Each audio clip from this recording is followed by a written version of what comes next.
Hello and welcome to a Let's Play of Dungeon Keeper 2. And what is Dungeon Keeper? It is a dungeon management game. The nearest genre I would compare it to would be real-time strategy, but there are differences. You're definitely more of a manager instead of a commander. Um, what do I mean by that? Instead of controlling a single unit, like telling it what to go, where to go exactly, and who to shoot, you can get creatures to get to a certain point and move to a certain area of your designation, but they'll pick the targets, they'll do the fighting. So you are more of a, you don't get to control exactly what they do unless you possess one of your creatures and play in a sort of a first person mode, which allows direct control, but at the same time you lose the overall control because you can't command and manage things at the same time you possess someone.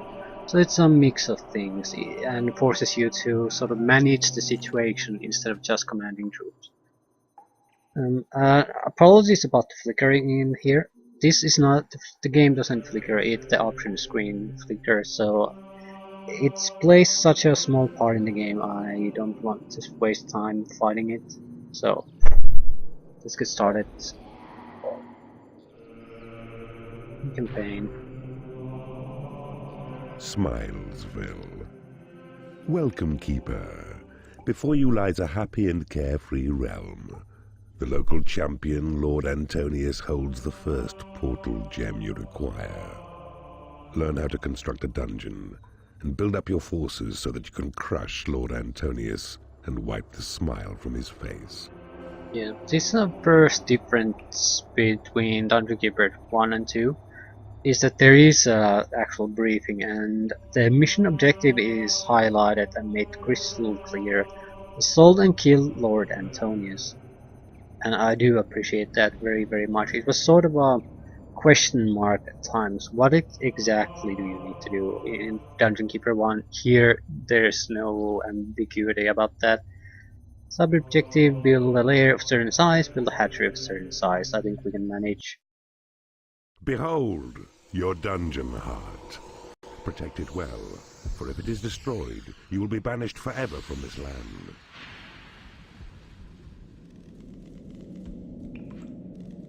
Here walks the goodly Lord Antonius. 'Tis he who holds the precious portal gem, but only when you've mustered strength sufficient should you challenge him and claim your prize.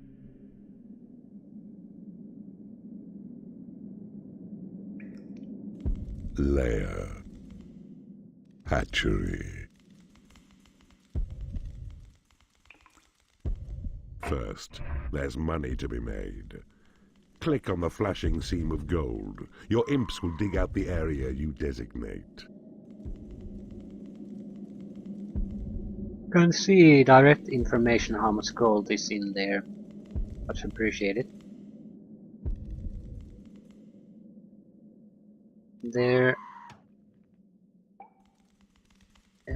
there's only one view mode here. I think it's the free view mode. But here in Dungeon Keeper 1, I didn't like it because dimensions were hard to see there. But here, that's not the case anymore, so I don't see any point in using any other mode, even if one was available. Also, mana and gold are two different things here. Well done. And now your faithful servant imps will carry back your gold to Dungeon Heart. Once here, it can be spent. The golden scale atop the screen keeps track of your reserves. A start indeed, but more gold is required. 12,000 units should be mined. In Dungeon Keeper 1, gold was also used to power spells, and I appreciate that it's not the case here anymore. Because it meant a lot of spells were not really used because gold was affecting everything too Behold much. your portal, the gate through which new creatures enter your domain, drawn forth to use the rooms which you provide. Here it seems. Look well. A goblin has entered your domain. On his own, he is a cowardly beast, but in a horde becomes a useful fighting force. In here it seems like every heartbeat I'll get more mana. And it's plus 70 minus 20. It seems to increase with every tile I control by one. Yeah. Good. Now build. Click on the flashing tab to see the choice of rooms. Select the symbol of the bed. Then make a lair that's big enough to hold as many creatures as can be attracted through your portal. 3 by 5 will prove sufficient. Remember, such constructions cost you gold. The hatchery. A place where creatures feed on favored food. The eggs will hatch and chickens then emerge to satisfy their appetites. Observe. Red flowers float above your imps. These give measure to their health. Their skill acquired and reflect the simple thoughts within. That's one change I don't like. The black number on a red surface, it's hard to see what it is. Especially because there's a bright red and a dark red. So I'm guessing that's related to the experience level of the character. I mean, how close is it to reaching the next level?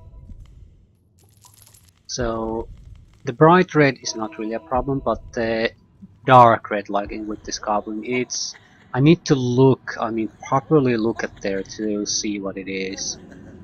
It should be something that you can see at a glance, so definitely some Your other dungeon color heart than is full of black would be gold. better. No more than 16,000 can it hold. Good progress, Keeper. See? Your goblins are well rested in their lair, and their bellies full with juicy chicken flesh. Now keep watch, for very soon more goblins will arrive. Yeah, a little And bit then of your numbers humor. will be strong enough to challenge Lord Antonius. Your lair is built. Now right-click to cancel building mode.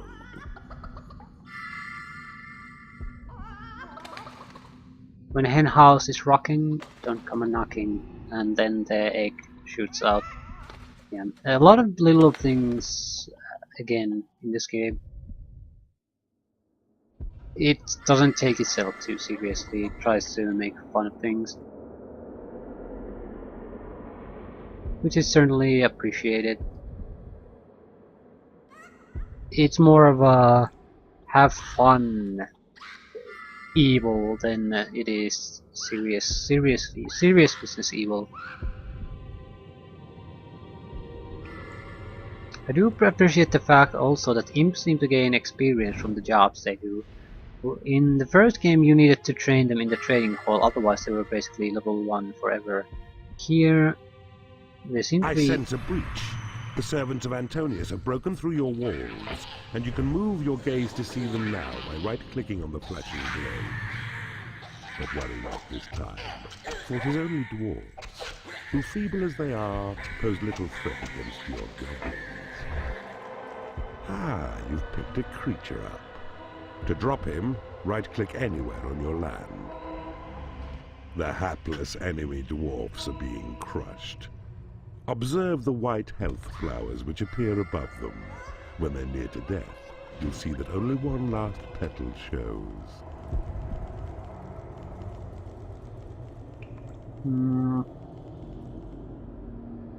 I need to find... I definitely need to check the manual for continuing.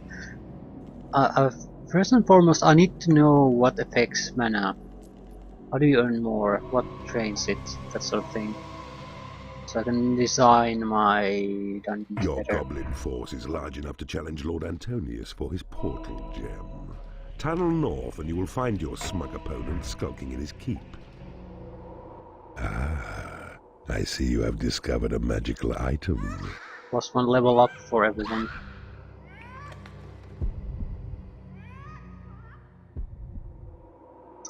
First impressions about Dungeon Keeper 2 are definitely positive. A lot of improvements. how things are work, how things are visualized, how much information I'm getting from these. The only real negative so far is the poor choice of colors. The bright red wouldn't be a problem. The problem is that it is a very dark, almost black red when the creature is low on experience on that level. So it's very hard to see the black number. I don't see why it couldn't be white, at least for our creatures. With the white, with the black on white background is probably not a problem. The time has come for you to face Lord Antonius. Tag the flashing tiles. Your imps will tunnel to his keep. Your creatures have been blessed with experience. Away, Keeper! You shall not taint Smilesville with your evil ways! He speaks, the feeble Lord Antonius. See how the petals of his white health flower unspot his shape. Yeah, he's not a challenge to us. Take him out.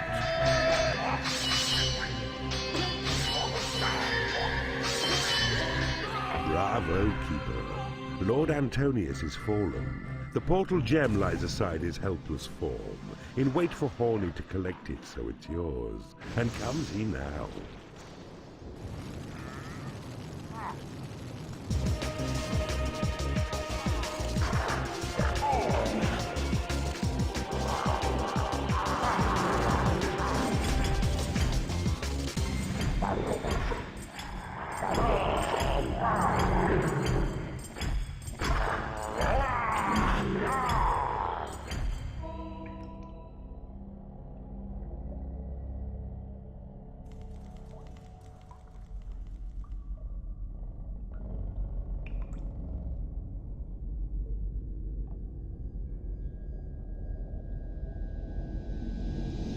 First mission complete.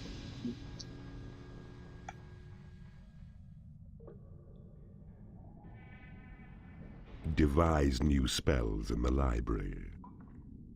The training room lets creatures improve their combat skills. Yeah, you have an option, either press space to go to debriefing or escape to continue. Yeah.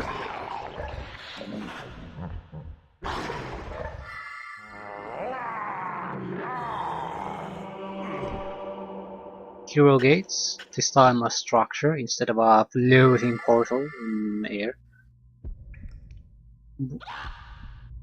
I definitely need to read the manual. So far, I need to understand the mana system. Because you only can store 200,000. And it's not exactly replenishing at a super fast rate, so I need to know how that works. So I can try to at least optimize it when we need it. So if I want to cast a lot of spells, I need to also know what creates mana, what uses it. It seems controlling land in general creates more mana.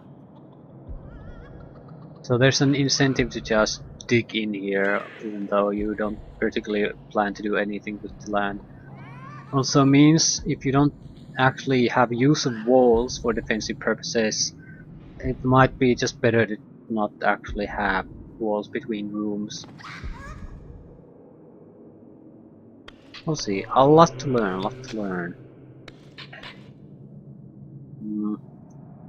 I'd like to save before moving forward. Reason why I want to do this is fairly straightforward. In Dungeon Keeper 1, there is a continue game system, but it works, it doesn't in that it didn't continue your game from the previous mission. Basically what it did, it allowed you to continue from that point in the campaign, similar to using a password system in a game to skip to that point. But if you had creatures like you transferred from previous mission, I don't think they transferred if you use the continue system. So I'm going to save after we've completed that mission, just so I can guarantee that my game with all the data that carries with it is getting transferred to future missions instead of just some generic start to that mission. It might not be necessary, but also I don't see any negative to that. So let's go to the debriefing. Hot lips.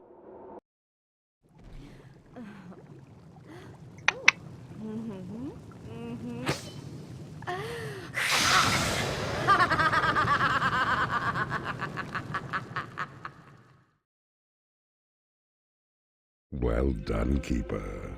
You have successfully ended the life of Lord Antonius, and you have claimed your first portal gem as well. This is a most promising start. Special bonus 1/1. Overall total evil rating. Okay. Enemy creatures are not heroes, apparently. I'm guessing that's hostile keepers. In Dungeon Keeper 1, most of our fights were against other keepers instead of heroes. Not a lot of fun stats like in the first game, but on the other hand, I didn't even understand what caused some of the stats in the first game, so... Tense at level. Commanded converted. Yep. Yeah. It goes to the campaign screen. Okay. So, meaningless cutscene, followed by debriefing, followed by campaign screen, and for some reason it doesn't flicker now, so I don't know. It seems to be the flickering is caused by something that happens maybe in the game start screen or something like that. It might be a good reason to actually start each recording session from this in the mission save too, if that prevents the flickering in the follow-up campaigns selection section. So far so good. I just definitely need to read the manual now.